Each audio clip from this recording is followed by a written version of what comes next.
Welcome back. Well, at mealtime with your cat or dog, does it sometimes turn into a messy time? Well, fear not. With a Neater feeder, it changes all of that, and I'm here with Fernando. And Fernando, you really do have the solution. Tell us a little bit about your product. Well, what we have is the Neater feeder pet feeding system for dogs and cats. And we like to say it's the new standard in pet feeding because it takes the mess out of meal times. You know, you have really engineered this to do exactly that. You got a sloppy dog, you have a dog that's not sloppy, you have a sloppy owner who slops the food down on the floor or whatever. This is going to take care of all the food and the water messes and contain it in one place. That's correct. And it does a terrific job at that. It works with the three-step process. The first step is that it captures the spills and splashes. So the high walls here serve as a backsplash to capture anything that spills out of the bowls. The second step is that it filters anything that spills. The water goes through this filtering system, and the food stays on top, and that's important because the food can then be eaten by the dog or the cat later, and the water goes down below where it can stay for days if you want. We use one of these in our house. We wouldn't live without it, and we literally will not empty the water for 3 or 4 days. And if you had that water staying on a wood floor for even 3 or 4 hours, we're talking some damage. Serious damage. You get a lot of water stains on wooden floors.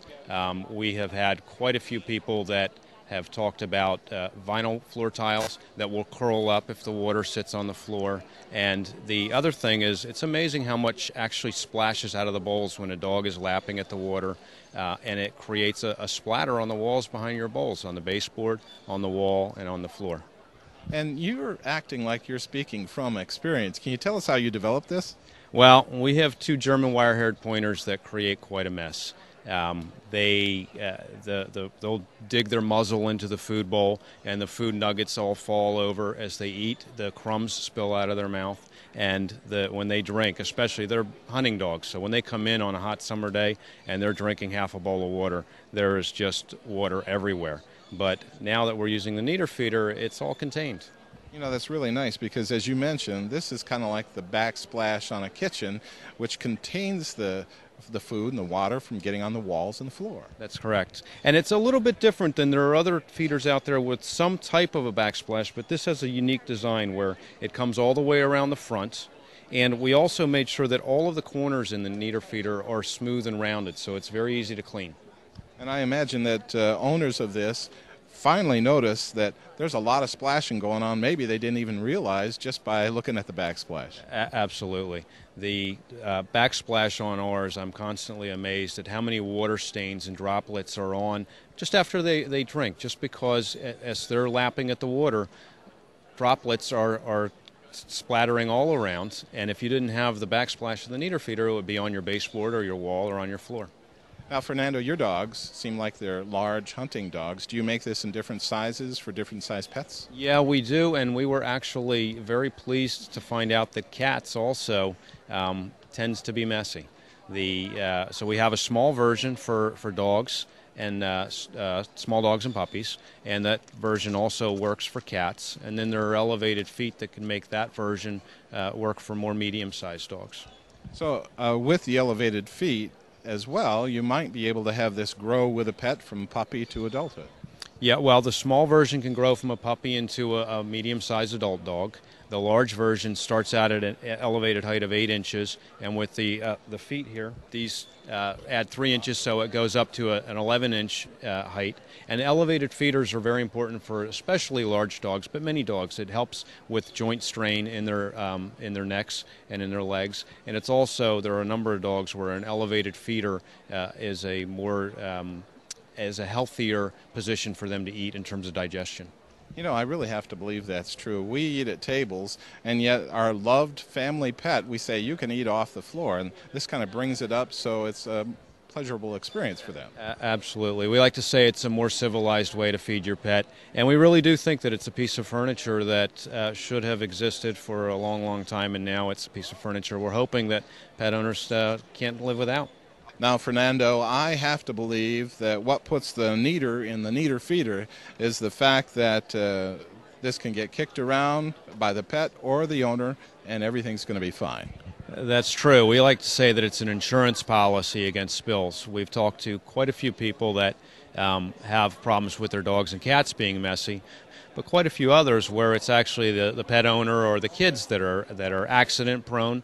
They'll bump into a bowl or kick a bowl, and then there's quite a bit of water on the floor. We have an example here on this demonstration. What can you show us? Well, you'll watch, Bill, when I kick this, you'll see the water flowing out of the bowl. It runs down the sloped surface into the filtering area, and it drains into the lower reservoir where you don't have to worry about it for days if you don't want to. And the same is going to be true with the kibble. It's going to stay on top so they can enjoy it later. Well, that's a very important point, Bill, because what that does is it means that the dog or cat can still eat it later, and the food and the water aren't mixing together, so you don't get a soggy, mushy mess. Now, this almost looks like you designed it, so it's going to be all for Fido or for your kitty, but nothing for the insects or ants out there. Well, that's true. It is a very pest deterrent design. If you look at the walls, it's a long way for an ant if he does ever figure out that there's food in there, and he usually won't because there's no crumbs on the floor. But if he does and he tries to get up there, he's got to climb this wall. He's got to climb inside of this feature here and outside it and get in. And in the almost 20 months that I've been using this, we haven't had an ant problem once. And we used to have it every summer. And there are parts of the country in the southeast and southwest where it's a year-round problem. And you know, once you invite those ants in, they're all over your house. Not only that, they're in the pet's food, and the pet doesn't want to eat. So that's going to solve both problems. It's a much more sanitary environment for the pet, both because of pests as well as germs. A lot of people will put a mat down below their food bowls, but the germs get trapped in there. You get mold and mildew. So you don't need a mat when you've got the Neater feeder. Well, you know, I'm looking towards the future. Someday I'm hoping you're going to come up with a Neater feeder for grandchildren. This would be great to sit right on their chair. But with that said, I know you have to have the attention of all of our viewers. What's the best way for them to learn more about the Neater feeder? Well, to get more information about the Neater feeder, they should go to neaterfeeder.com, where they can see a demonstration video. They can learn about the pricing and all the features of the Neater feeder, and it will be available in retail stores everywhere very soon. Easy enough. Well, Fernando, thank you so much for being on. Thank you, Bill. It was a real pleasure.